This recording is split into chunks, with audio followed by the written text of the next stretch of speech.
المهرجان الدولي لفنون الطهي والطبخ سوس كاسترو فعالية احتضنتها مدينة أكادير بمشاركة 135 من الطهاة المغاربة ومن عدد من دول العالم. 4 أيام من التنافس لإبراز ما تزخر به مطابخ الدول المشاركة من أطباق متميزة وفنون الطهي. والمحطة كانت مناسبة أيضا لتسليط الضوء على الموروث الثقافي المغربي في مجال الطهي ومكانته سياحيا وثقافيا.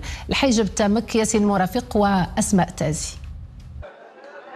الدورة الأولى للمهرجان الدولي لفنون الطهي والطبخ سوس كاسترو حدث عالمي يعرف مشاركة أكثر من 135 مشاركا في فن الطهي مغاربة وعالميين من 12 دولة أجنبية. 8 kitchen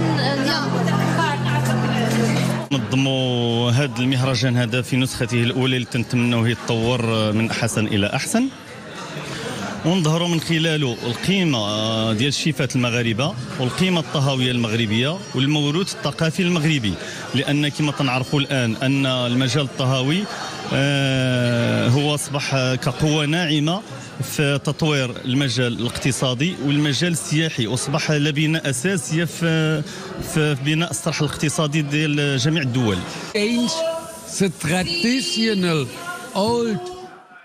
نود المجال بين عدة طرق للطهي، فبدلا من الطريقة التقليدية نهيئ أطباقا جديدة تكون غير مألوفة، فالطبخ هو تعريف لجزء من ثقافة أي بلد.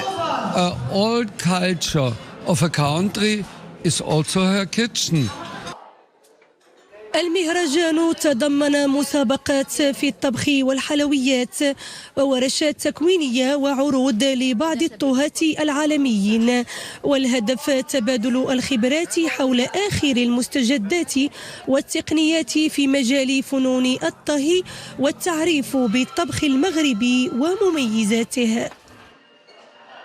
مشاركة ياسر ثرية غنية برشا، فيها عديد الدول، وقعت بيناتنا هكا تعارف ومشاركة، نشوفوا على الثقافات متاعنا الموروث متاعنا، حاجة ياسر واو، وإن شاء الله يا ربي تتعاود اون اوتر فوا.